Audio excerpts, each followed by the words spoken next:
Hey, security peeps. We are live with another edition of Breaking Into Cybersecurity. It is CISO Thursdays. I am Renee Small, cybersecurity super recruiter, helping awesome leaders hire great talent. Dr. Dan. Oh, before I move on, subscribe everybody to our YouTube channel. Please give us thumbs up, give us subscribes, all that good stuff. We are building and growing. All right. Dr. Dan. Dan Schaefer, Peak Performance Strategies. I help people get a competitive edge very quickly, working almost exclusively with their mind game. Mind game. Thank you, Dan. James Azar. Good afternoon, everyone.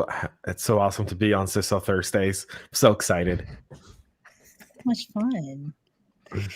Naomi Buckwalter. Oh my gosh, James, I love you. Everything about you is adorable. Oh gosh, so happy to be here. This is a labor of love for everyone listening. We are all here for you. So bring your questions. How can we help you break into cybersecurity? So bring it. Yes. Chris Foulon. Hey everyone, co-host on this amazing podcast. Cybersecurity consultant and career coach. So out there to help you break into cybersecurity and level up your career. An all around awesome human. So what are we kicking off with today? First, let me shout out some people. Justin Pillay says, good evening from the UK. Hey, How Justin. do you do, good sir? Do you enjoy a cup of tea? Right. Cup of tea. What time is it over there, Justin? 6, 7-ish? It's 7 p.m. 7? Or 6 p.m. Sorry, 6 p.m. Zoe says hello. I have to make my brother, who's in the UK, chime in every once in a while. Ben, hey Ben, happy Thursday, folks. So Renee, why don't you tell us about this event you guys were doing over the weekend for the inner city stuff that's going on in Baltimore? Absolutely. So it's actually in Northern Virginia. So let me kick it off with this. So there is a conference called the Power Up Women's Conference that I participate in. I've been participating for the last 3 or 4 years. My dear friend Bernadette Carroll is the CEO. She's been doing it for 7 years, and it is an amazing conference. So it's to get women powered up. Last year, actually, it's kind of interesting. It was the last event that I attended before the lockdown. And I know that's the case for many, many people who went, because she typically has about 200 or so women, 50 or so teens. And the teens that's the component that's near and dear to my heart. And what I am co-chairing this year with the teens, I co-chaired last year and kind of like the lead chair this year for the teens, is we do just a full experience. So the women, they hear about, mental health. They're hearing from a judge this year.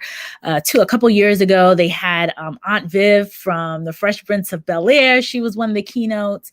A combination of typically people who are more well-known and then other people in the community that come out and speak. This year is virtual, same kind of story. So the girls in particular, that's my space. The teens are going to learn about, learn about careers. They're going to hear from the judge.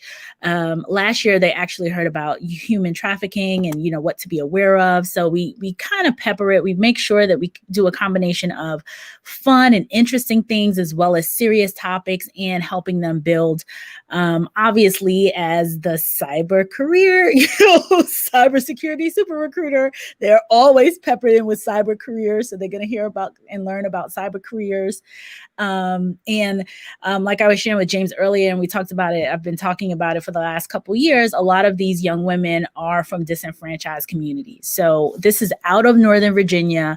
It's remote this year, so anyone, anywhere can attend. But typically it's in the Northern Virginia area, and we get some young girls out of the Washington, D.C. metro area and Baltimore and other places. And a lot of these young women are in different disenfranchised communities and typically do not get access to things like this. Like a lot of them had never been to a women's conference or a teens conference. So it's super exciting. I love it. We are taking donations for teens, any women or men that want to participate, feel free. It is the powerupwomensconference.com. Donate now. James, I'm gonna put James up here. James is gonna flash it up. Donate now. Yes, please donate. Every little bit helps.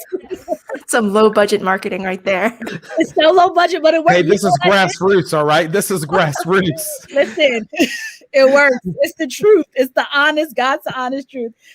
Donate now. For last year, the cyber community has been phenomenal. So I posted this out, I think this is our third year doing it. I posted it out 2 or 3 years ago. And I mean, we had people kind of collectively donate. We ended up with a couple thousand, I think it was something like maybe $2,000 or something like that, which went, far way beyond, because every young person, was able to come and experience it and everything else. So we're taking donations. I will put the link in the chat. It's Power Up Women's Conference. I'm going to put it in the chat. It's also scrolling down the bottom of the screen. So you go to the Eventbrite link and go to the donations piece and then make a donation. Any amount is greatly appreciated. And if anyone has any questions or anything like that, feel free to connect with me after the podcast. All right. If anybody on this call plays golf and wants to knock 3 to 6 strokes off their golf game without ever touching a club, if they want to make a substantial donation to this event, then Renee will get back to me and you can work with me on Zoom, because I have people do fantastically well with this program. So it's a fundraiser. You make the check out to Renee's group and then call me. Nice, Dr. Dan. Dr. Dan will make you into, well, I don't want to say Tiger Woods, but you do miniature golf too, or is it just regular golf? Not miniature golf. It's the real thing. No child's play here, Naomi. No child's play. I'm gonna send Renee a program we're doing. Think May 26th. May 26th, 6:00. We're going to be doing this program on Zoom. It's a client attraction business development program for an organization out here on Long Island. And you're free to come, free to invite people, and free to sponsor it if you want, because you will be getting in front of a ton of people, all on the decision-making level. Sweet. Thank you so much, Dan. Don Dela Cruz says, hello, and Naomi's here today. Naomi, your fanboys are here. Oh, he does a great job summarizing a lot of the different webinars and such. So everyone go follow John Dela Cruz. He's got great write-ups on different things, different webinars and such. Really good stuff. This is awesome. David Brent says, I'm gradually working this cast into my weekly routine. Yes, David, that's what we want. How are y'all? We are well. Make it part of your routine and share it with others. Share it with your friends. And Clinton says, hey guys, good to see you again. Happy Thursday. I think Clinton, we got to get him. Clinton, do you have the, I think he has the Clubhouse thing going. I think there was something I saw with Clubhouse. So want to make sure we're making, connecting with folks, and good to see you back again. So I know Naomi and James had a good topic. Want to jump in with that? I can start with my funny story of the day. Please. So I've been working back and forth with a company, and my company is trying to partner with them to send data to them, right? So think of all the secure ways of sending data. And the thing that we ended up with was public key authentication. I'm like, this makes sense. Totally great. So I asked them, send me your public key. We'll do an exchange. And so it took them 3 days, but guess what they sent me? Yes, you're right. It was their private key. And not only did they send their private key, they sent it in an unencrypted email along with their password. But the funniest part was, on the email itself was a banner that said, this message was encrypted. And so I wrote them. I'm like, well, first of all, this is the private key. This is now compromised. You need to reset all your keys. But also just the fact that you write a banner that says your emails are encrypted doesn't make it encrypted. There's a whole different thing. You can't just put a banner that says it's encrypted. So I thought that was a funny story of the day. And it's just one of those little things that just makes me listen. All of cybersecurity could be summed up with two things. Encryption. It's encrypted. Secure because it's encrypted. That's good times. It's good times. Yeah. Come on. I have another funny story. OVH data centers. Did you see what their CEO said after their data center burnt down? No. So his message to his customers was, we urge all of our customers to launch into their disaster recovery plan. It does not. Oh, it's not on us, it's on you. It was a big fire. What was the cause of that fire? It was gigantic. I don't know. They don't know yet, but we were joking about it last night. We were saying like it was probably like some French guy sitting there with a cigarette going, ooh la la. They just got their ISO 27001 certification like the previous day. Did you see that too on Twitter? Yeah, they So funny. Hey guys, we're ISO 27001 and we're on fire.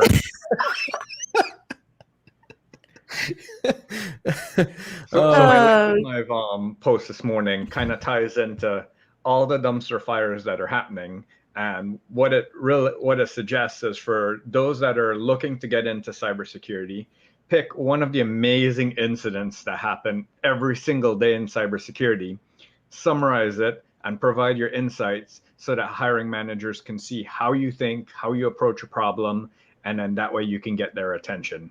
Quick plug. That's such a great way to help people, when you're breaking in, you see all of this making something out of the madness. Yeah. So I like it a lot. Mahfouz said, my favorite LinkedIn Live talk. I hope everyone is well. Can someone please tell Mahfouz that we don't spell favorite with a U in America? Oh man! All the best birds have a U. Worldwide audience, James. Let the fun times roll. They have all sorts of different spellings. I know. I'm kidding. It's just because the Brits love to add U to everything. That's how, by the way, you can tell like where the copywriter of any ads based out of. When they add U's to words that don't have U's in them. or did we just take out the U's because it was too much of you?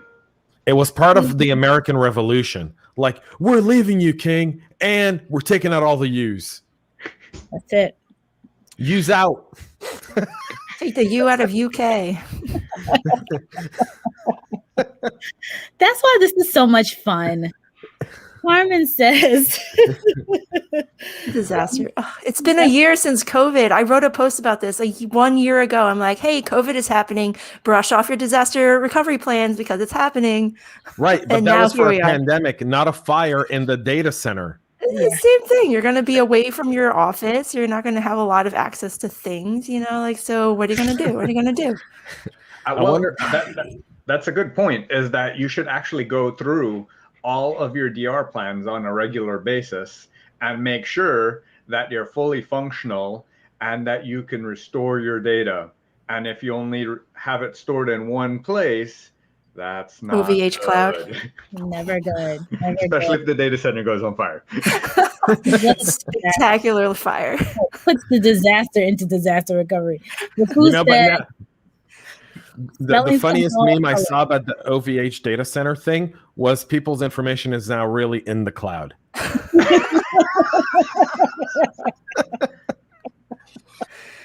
Oh, man.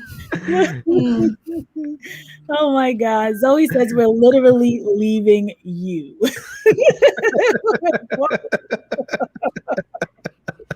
I love it, Zoe. I love the jokes that come through on this live stream. Mahfouz, typical James, especially for reasons to get canceled. This time he's looking to trigger everyone on my side of the pond. Didn't we trigger him in 1776?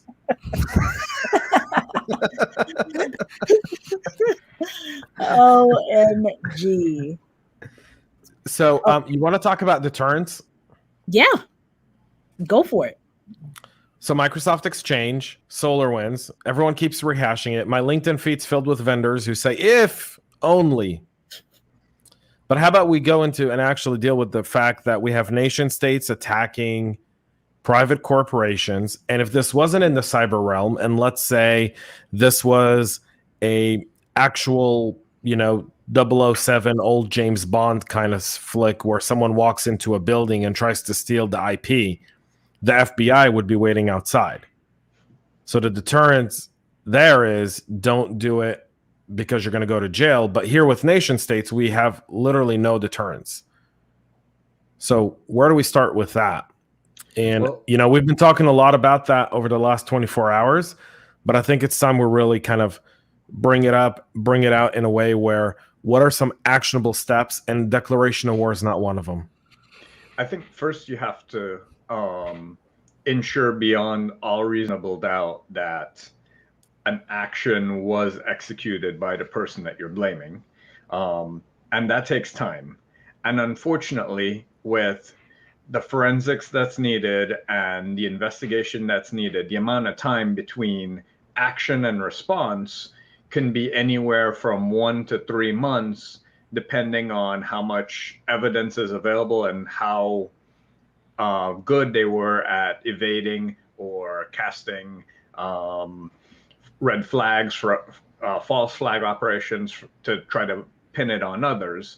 But I think once you can narrow it down, then you can start to work on retribution. And I think retribution, when it comes to those sorts of actions, hit them where it hurts the most. And that usually comes down to sanctions, freezing their money, blocking their access to the rest of the world. But you need to have a united front from a collection of different governments that the actions taken by that government were not appropriate and should not be tolerated in order for it to be truly effective. Because if it's just one country blocking another country, they'll go around, they'll go to China, they'll go to Russia, they'll go to any other large country to support them and bypass any sanctions or blocks that you might put in place. So you have to remember, Chris, like the United States kind of started this whole thing. Like we're the ones to start cyber warfare and espionage. And we're just mad that other countries are catching up to us now. It's like, how dare you, China? How dare you, Russia? You're doing the exact same thing that we used to do to you. But like, if we were to really introspect and say, like, if we want these things to stop, don't we have to stop also? But that's not going to happen. Our country is absolutely going to be doing espionage, or if there's a fancier word for that, what is it, like cybercraft warfare, like whoever knows, like cyber warfare will be a thing, and our countries pay a lot of money for it. So I don't know if there's a diplomatic solution. Maybe we can call it truce or something, like, but it definitely is not going to stop anytime soon. Agreed. So let's look at it from a different perspective. You're right, Naomi, in the fact that every country does this. And the only reason we don't hear about what we do is because in Chinese culture, for example, saving face is very, very important. So China rarely ever wants to show that it's been embarrassed or upper-handed publicly. In fact, they don't want to show it at all. The same goes on in Russia. And they don't have a free press there either, right? So the freedom of the press there does not exist. So even if something does happen, they're not allowed to report on it. And that also happens in some allied nations as well, who have a limitation. They have a national security exemption clause for the press, meaning they can put a gag order on a story to not get it out for the sake of national security. But we can't just say there's nothing to be done. There are some things that we can do from a perspective of creating a deterrent. We're not talking about stopping. I don't think you'll ever stop crime, just like the death penalty didn't stop people from killing people, right? People still kill people, and the death penalty is still a punishment, and it's still used in some states in America to punish people who do it.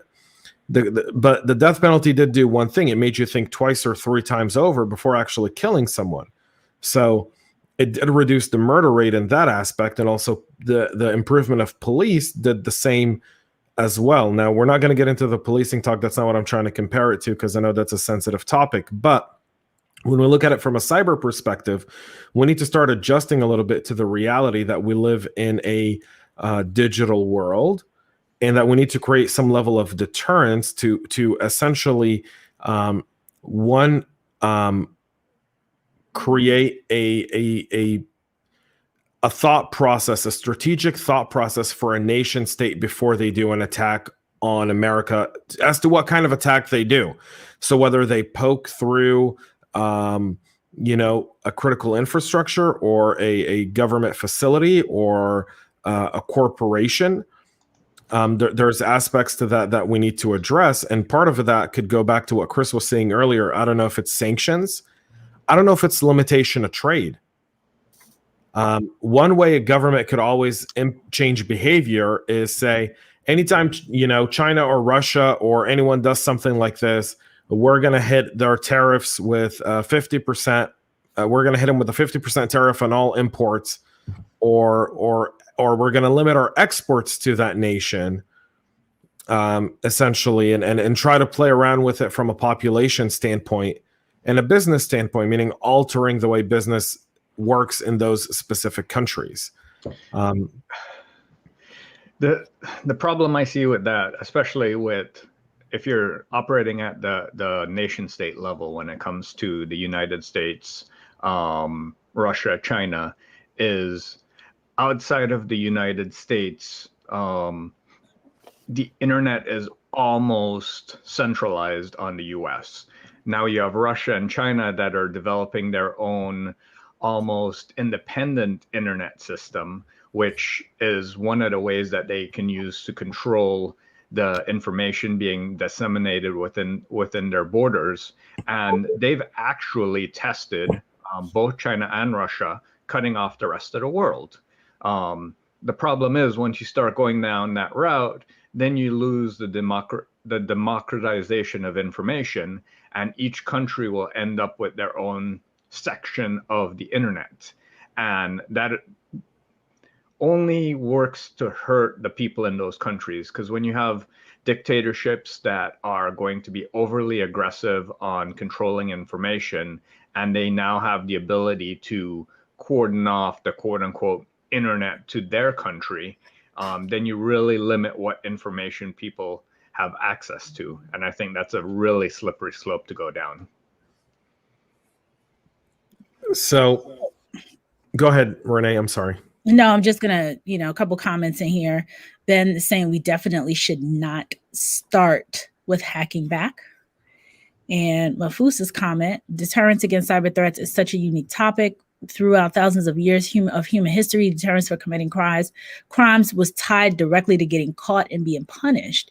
There was no digital. Everything was physical. With this new age, accountability is far easier to dodge, so cybercrime is significantly more challenging.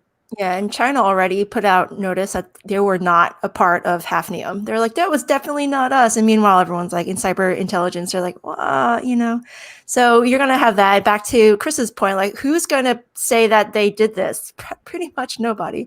And so then the burden is on us now to prove that it was whatever country. So we live in a very spoiled democracy where we say the burden of proof is on the accuser. Meanwhile, the countries that we're going up against don't play by the same rules. They play by the rules of we get to create fog and mis and disinformation and fake news and prove us wrong. And so there has to come a time where we don't have to change the rules, but we have to look at them from a different. We have to change the level. We got to level the playing field so that they come and play by the same rules. So you can look at economic sanctions as being one aspect of it. One thing to credit the current administration is that they're taking cybersecurity extremely serious. They have a White House cybersecurity advisory team. That's something the previous administration did not have. They have Ann Neuberger in there, who's a very, very smart, capable person who knows how to handle this. Former NSA, led the NSA cybersecurity team for I think 3 years. And before that was doing a bunch of stuff on the side of the NSA from a cyber perspective. There are aspects of that, but there needs to be kind of a baseline of what we say should and shouldn't take place. Meaning, for example, how many of you guys remember WannaCry or Not Pet Ya? that paralyzed the globe, right? And no one did it. There was very little global retaliation to stuff like that. And when we look at it from this perspective today, we kind of have to address it from the legislative idea, which is, one, how do we create a punishable law so that cyber criminals could be punished with more extent than the current computer crime bills that current computer crime laws that exist that the FBI prosecutes under, because they're very draconian. The current laws are from the 90s. They're not really from modern day. I think if you're going to operate on a global scale, you have to now then pivot your legislative approach to like a United Nations or a global legislative body to I'm weren't here last saying, week like a global legislative body to have everyone agree on what the terms of the playing field are. Yeah, it's like a once you agree to it, then you can get punished for it. Like the Geneva Convention, right? Like Geneva Convention, like human rights things. Correct. But what if we had digital human rights, where like you are not allowed to attack the privacy of an individual? Like go for it. You know who adheres to the Geneva Convention? America. You know who doesn't adhere to the Geneva Convention? Russia, China, Afghanistan, Pakistan. Do I keep going? So it's a very the idea of a Geneva Convention or the UN, I think that's an outdated model of the world trying to police it. The fact is that these notorious powers that do this also sit at the UN, and we've tried to do all kinds of stuff in the Security Council and the UN that have led to nothing because of political stuff. So the way to do this is not to go to the UN. Chris, part of what you said, though, is right. We need to create a legislative agenda that then gets adopted by all of our allies. So, for example, that it becomes available through extradition. So if you do this crime, it's also a crime in the Netherlands. So when you go on vacation to the Netherlands or Greece or Spain or England or wherever, and you're there, then you can be arrested and extradited because the law in the US is the same identical law in those countries. And that's how extradition treaties work. And that's something that we could definitely do. I think that's a law right now. Like if you go against some human rights laws, I think, and I can't think of the actual name of the law, but you can get arrested at any country for any amount of time, like no matter how long ago. So all those crazy things that are happening in Africa right now, you can get arrested for it now. Like you can go to the Netherlands and get arrested just for doing something in a different country. So I think that's interesting, James. I like that. Yeah. I mean, what we don't want to do is create a declaration of war, right? I saw someone yesterday say, we need to make every cyber attack a declaration of war. And I'm like, you need to go sit in the corner and think about what you just wrote. Like you're on timeout. Like, I don't know how many of you were kids when you were kids, if your parents ever sent you to like go stand in the corner and look at the wall for a little bit. Like some adults really, we need to kind of like bring that back. Like, I think that's a very, that's a very kind of like good way to go about it and thinking about what you have to say, because that's something very, very important. Is think of the fact that we don't want to get this to go to war. I've been to war. I don't know if anyone else has been. It's not something you want to go to, right. Unless your hand's being forced to, unless that's the last possible avenue. But we could look, Mahfouz's previous comment, this one's really funny, but his previous comment is really on point. Yeah. So hashtag bring back the corner.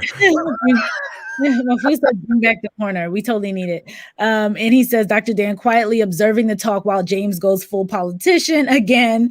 And he's only joking, only love for James. But a couple comments up here that were really good. And I'll go back to Mahfouz's and then Zoe's and then Clinton's. Economical deterrence, as James suggested, in my view, is not the way forward.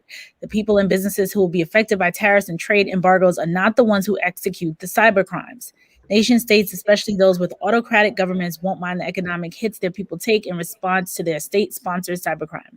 A good example is a nation like North Korea, who will happily pursue military nuclear technology while large portions of their population I don't know what the rest of it. Well, a large portion of their population starves Starves. and dies. And, Yeah. you know, they're lying about their COVID cases. They're saying they don't have COVID when they do, when we know that to be a fact, that there's, I think, 200,000 or 300,000 people in North Korea that have died from COVID. I think we kind of have to understand that piece of it. But I'll tell you one thing about economic sanctions and trade embargoes and what they do. You're right. In autocratic governments, they tend to less impact the people, but they do impact the businesses in these countries and in other countries that do business with that nation. So it does change behavior over time if it's a united bipartisan approach. If it's a partisan approach by one party or another, then you're able to weather the storm because you realize you'd be able to change it once there's a leadership change. The way we changed the Cold War, the way we brought down the former USSR, was it was bipartisan, unwavering support to the fact that communism cannot be sustained in the USSR and in that part of the world. And it wasn't just Reagan, it was Carter, and it was a lot of presidents. It was Kennedy, and it was a lot of people before that. It was bipartisan. So can we create a bipartisan support to cyber deterrence that it doesn't matter who occupies the White House or what party rules Congress or Senate, it's observed the same way with one strategy for the entire country, because that will change the behavior of these nation states. Right now, they feel like they can play along with it. Let's try to take it back to from the macro level back down to the micro level. Your SolarWinds, your Microsoft Exchange vulnerabilities, all of this stems from you not fully understanding your supply chain and all the vulnerabilities that your supply chain bring into effect.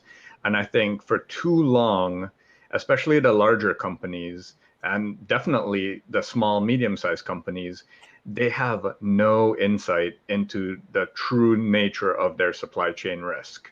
They think they have a good handle of their risk by the controls that they have in place, but then they forget to look at the supply chain, all the software that they're using, all the downscale vendors that they're using, all the software as a service, and all the vulnerabilities that come with them. I think in order to weather these types of attack from a micro perspective, you have to have a better grasp on what your supply chain risks are and start from there. Good points and good conversation. Zoe says, is there a way to improve our cyber defense? I feel like a good response to an aggressive offense is having a better defense and a well-planned strategy.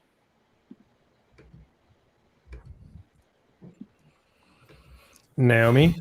Well, it's not about offense. I don't know if I agree with that. I don't want to have an aggressive offense. You want layers of security. A good security posture will have many varied layers of security.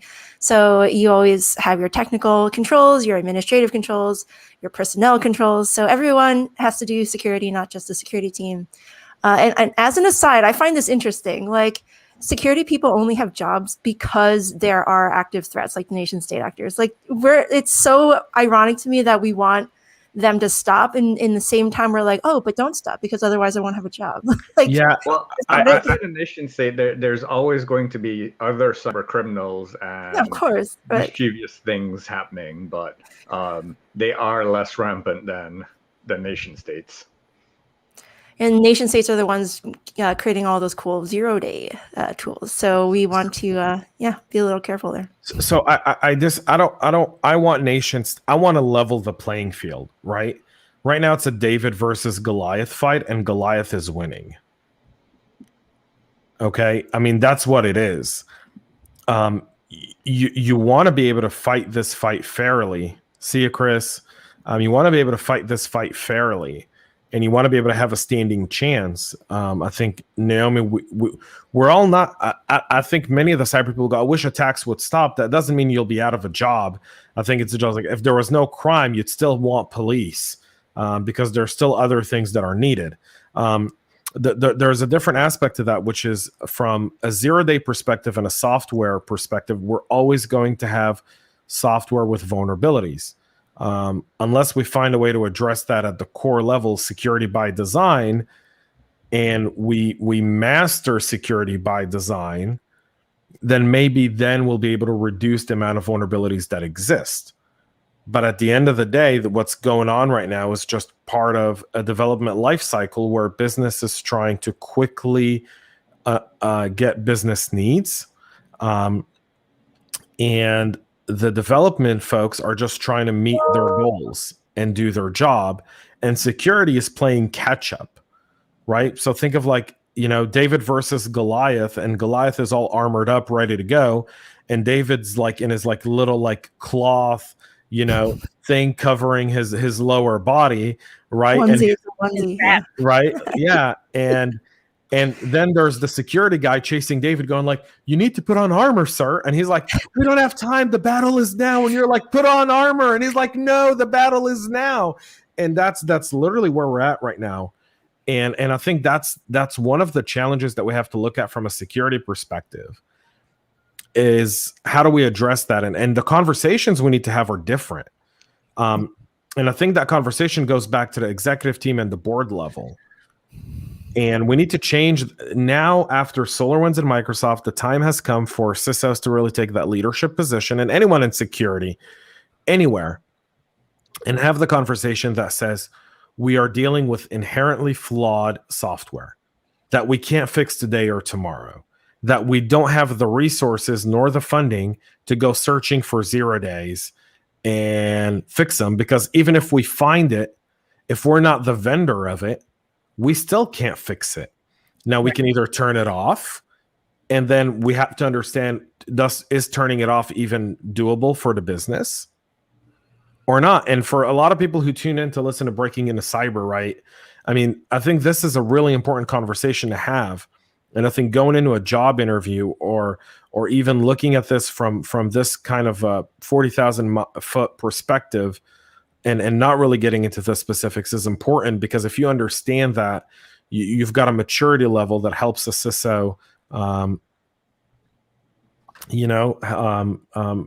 a CISO really tackle what I like to call the explanation aspect, or the being a security ambassador within the organization.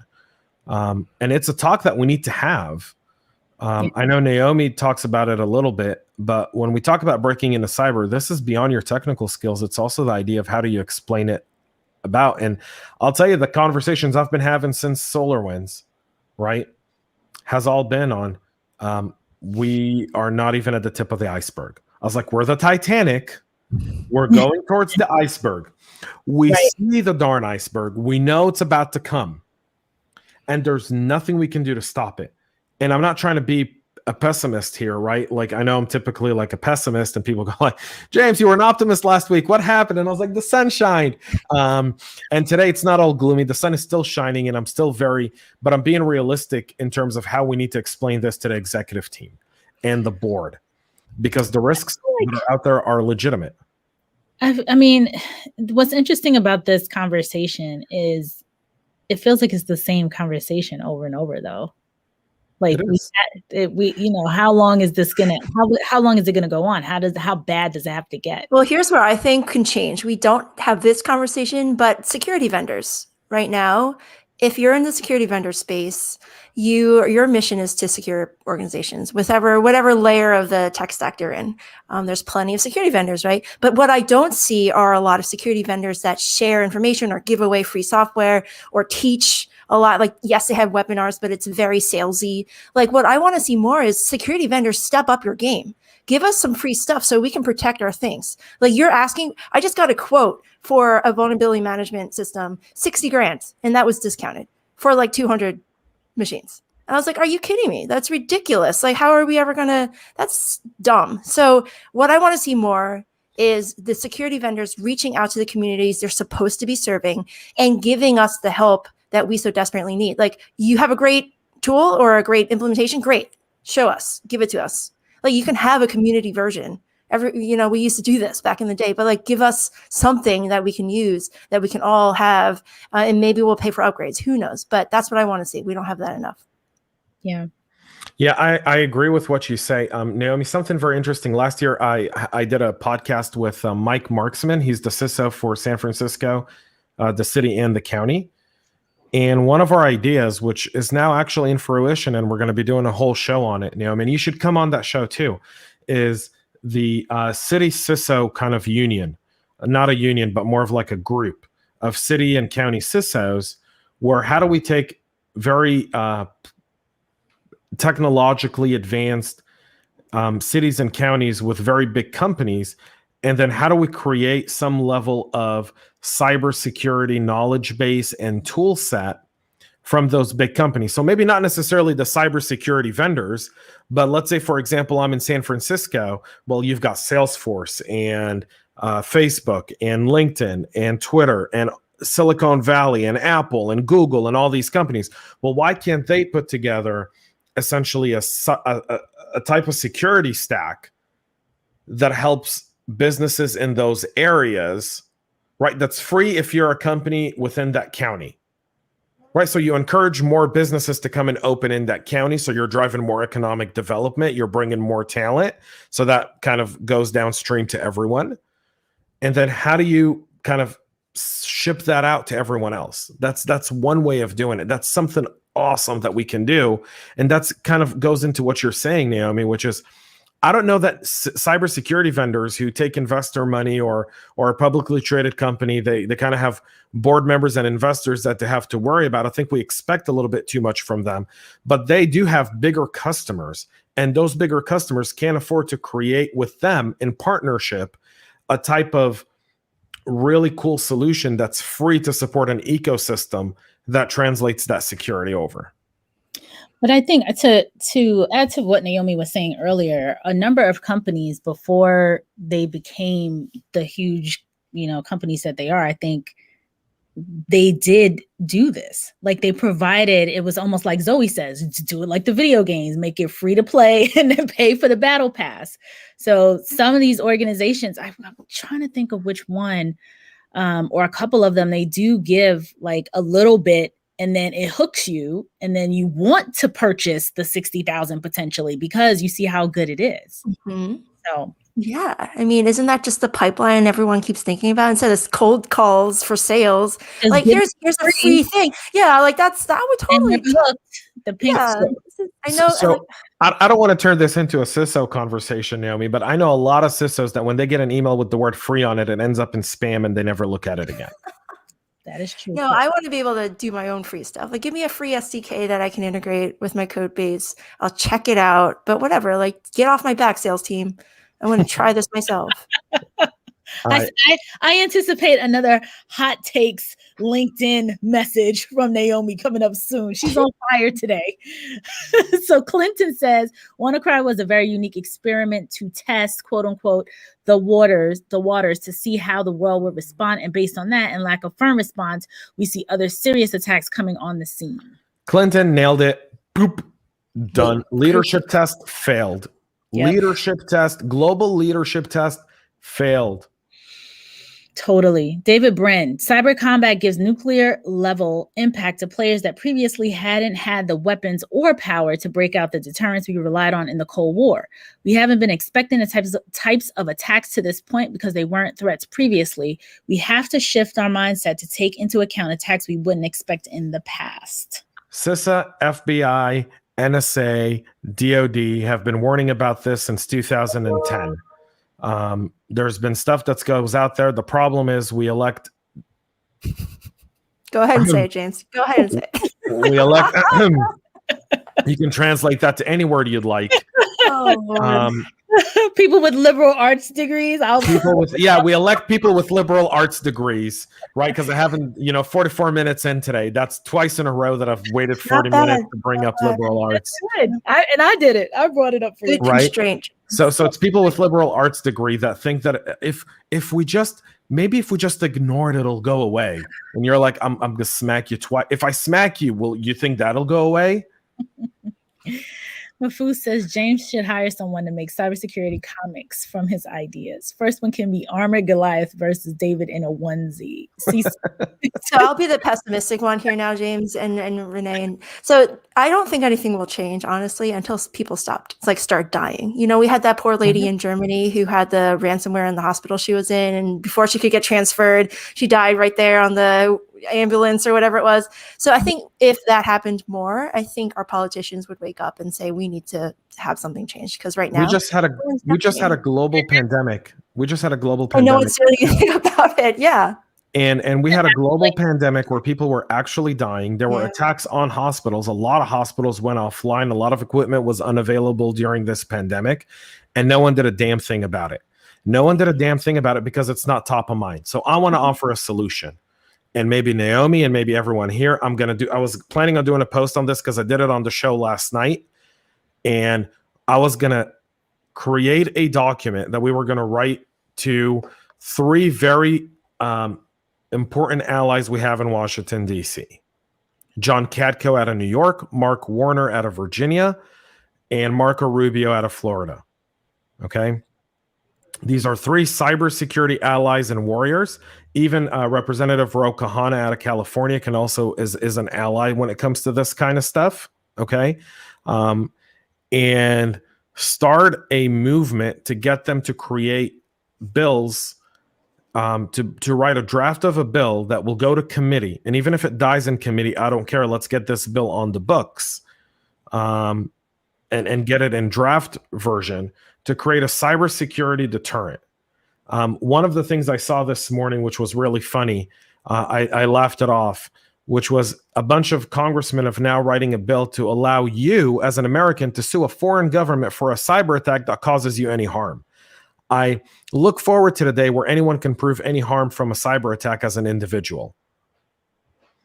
The problem with Washington is they're taking old bills like the post 9/11 bill that allowed 9/11 victims and their families to sue foreign governments that supported the terrorists of 9/11, and this bill's based off of that. Well, in 9/11, and the victims of those families and the people who were injured in the attacks have actual physical and psychological injuries that in a court of law can be proved to be damage and have some sort of monetary value to them. In cybersecurity, we don't have that. You can't prove harm. So Naomi's information being stolen, she can say, well, it caused me $10,000 of harm. And, you know, what are you going to do? Sue the Chinese Communist Party in the federal court in New York? Right. Free Hong Kong.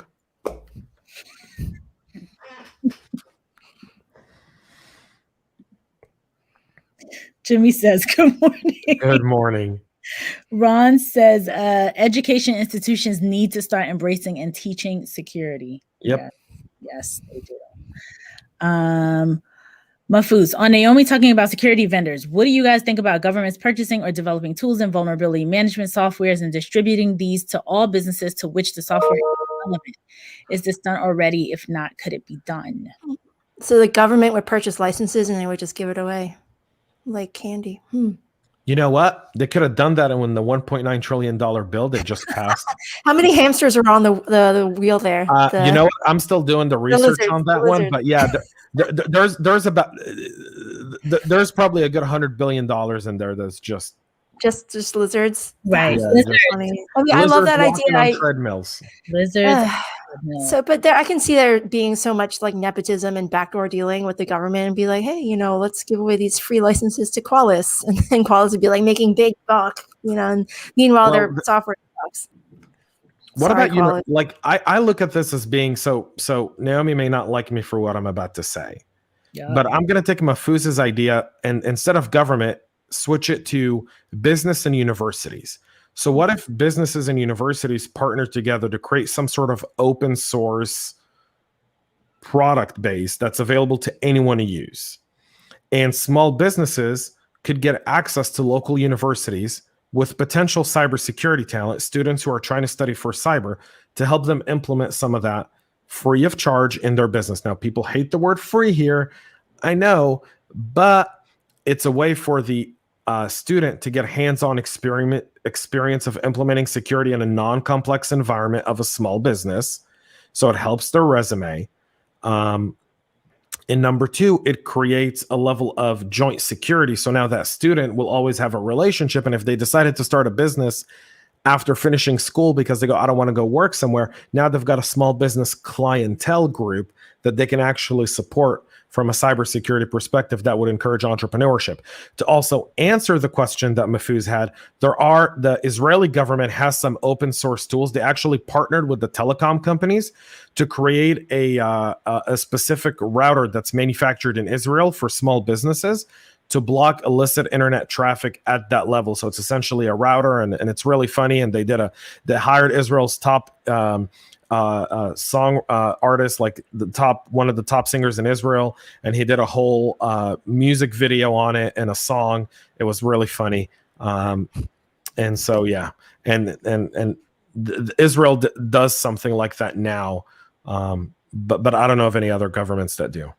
So we can copy and paste that. Yeah, but Israel takes cybersecurity so seriously. Like, they train everyone. They have to go through some sort of training by the time they get to high school and college, right? And then everyone has to serve in the army. And then like a big chunk of them, what is it, like a third of them go into cybersecurity?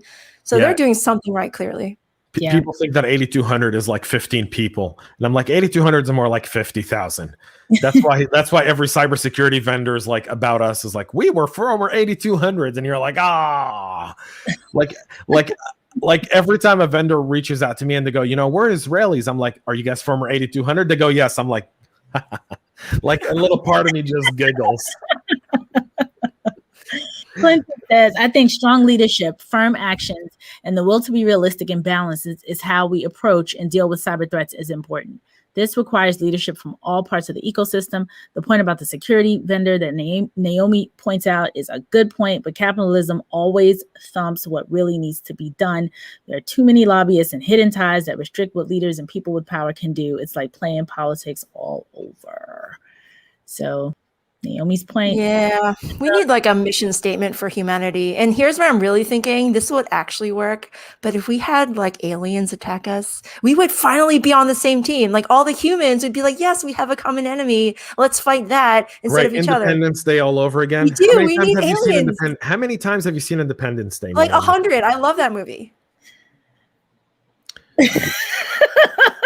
James is quiet. Now, this doesn't happen often. We're about to find out if there are aliens, though. I think that timeline is what? July? 180 days? No, we need antagonistic aliens. We don't need aliens that are just hiding and being all researchy and stuff. Like, we need them to attack us. Like, and then finally, humans would be like, yay, we can attack. Imagine if it was, like, how many alien movies has Will Smith been in? Right? Because like every alien movie I'm thinking about has Will Smith in it. Independence Day, Will Smith. Men in Black, Will Smith. Like maybe Will Smith is an alien and we don't know it. I don't mind that. No. Like Mahfouz says lizards on treadmills. Is this some weird USA thing we Brits don't know about? Oh, Mahfouz. We pay the government. It's like drinking tea. It's like drinking tea. It's like drinking tea with milk. That might be good for some. But yeah, we have this research project apparently where we are training lizards to do things, but we have to walk do on them. treadmills. But I'm sure there's a path around it. I can't imagine just straight walking. They have to like have little hurdles and stuff. Billions of dollars. Millions of dollars, right? David said to walk on treadmills. Nuts. David says, in the U.S. space, a government solution will never go far enough. Commercial entities are those ones who are losing billions to attacks. So going with a commercial focused approach would be an easier path to forward momentum in this space. That is true. When your pocketbook is the one that's feeling the heat, definitely helps propel things along. Zoe says, to be honest, that doesn't sound like a bad idea. Most places are expecting you to have experience straight out of college. It would benefit the universities and communities around them. Bye, Naomi. Naomi had to run. Danielle says Mass Tech. Hey, Danielle. Danielle's not getting our messages anymore. We're going to have to fix that. We're getting censored by LinkedIn. Yeah. They don't want us. They don't want us here. We have a way, though. I have a little text message thing I'm going to start using. Mass Tech Collaborative did a small business partnership with a local university where interns did cybersecurity assessments for small to mid-sized businesses at a reduced rate of $500. That's fantastic. That's excellent. Yeah, why don't they? I mean, every university should be doing this. Ron says shifting cybersecurity left. Yep. David, and agreed on education. Introducing true and effective educational material at the level of youth is probably the most impactful thing we can do. Hashtag coach. Corporations will take the lead. True. Yep. Zoe says iRobot. So another Will Smith alien movie. I'm telling you, like he's a, like there's a thing in Hollywood. It says alien movies equal Will Smith. That's it. He has a lock on them. Ron says cybersecurity spokesman equals Bill Pullman. Yes. Justin Pillay, only recently from my experience, I've found that some companies are training cybersecurity talent for free, sponsored by the government does not exist everywhere. That is true. That is very true. Very true. So we are, I feel like we're at the top of the hour, right? Yes, we are. It is. Yeah, we are on top of the hour. Any final thoughts, folks, before we wrap? This was a really, really good conversation. So I will say this. I want to give everyone who's tuned in and who's either looking to break into cyber or is part of cyber, start educating yourself on these aspects that we spoke about today. One, it's going to help you tremendously with your career. You know, I know we laugh and when we have a good time on the show, and that's a big part of it. But the other part of it is to really take that in and hone in some of this stuff so that you can really be impactful in your organization and also shine to your senior leadership and advance your career. There's no perfect solution to what we're dealing with, but I think we're smart enough and a lot of us share the same end goal that we can all kind of come at it together. Great point, James. Dan, you want to add anything? It just seems to me that there are people in this whole environment who nobody wants to be. I don't want to be this guy. I don't want to be the guy who didn't make the investment my company needed. I don't want to be the guy who turned it down, who put thumbs down on a project. And I think finding out how we can get to those people, nobody wants to be on the front page of the New York Post. So it's, one of those things. But, dealing with the environment, you guys are much more familiar with the psychology of what goes on with these folks to begin with. But I think that ramping up the risk is something that will get people to move in that direction. Perfect. Absolutely. What are we on? What's up for tomorrow, James? Well, we'll get to that in a second. Before we wrap, are we doing the cyber couch tomorrow? Yeah, we'll be cyber couch 3:00. Okay. It's going to be a big party. Yeah, we're going to be doing the cyber couch on Clubhouse tomorrow, and we'll if you're on Clubhouse and you haven't followed me, I'm at James Azar. So if you follow me, I'll pull you into the cyber couch when I launch the room. Renee will be there. I think Dr. Dan will be there. My buddy Eddie will be there. There'll be Naomi will be there. We'll try to get Naomi there. Sean, reach out, buddy. I'll help you. I know you're on YouTube, but go to LinkedIn, look me up, James J. Azar. We'll get you in there, buddy. Yeah. I wanted to say before we wrapped, 221 in 2021 is still happening. We have probably at this point, I don't know the exact numbers. I know Chris knows the exact numbers, but I think we're over 20 hires so far for the year. Some people have gotten 2 opportunities. One young lady got an internship and then a full-time opportunity. So, it's moving along. We are excited about it. We're continuing to get more and more people into the field. So hashtag 221 in 2021. And then finally, like I said, I will wrap again with my Power Up Women's Conference. Please donate for teens to have an opportunity to participate. And with that, we are going to wrap. Have a great, great Thursday. We will see some of you in the Cyber Couch tomorrow on Clubhouse and everybody else next week. At 3:00 Eastern. 3:00 Eastern. Bye, everybody.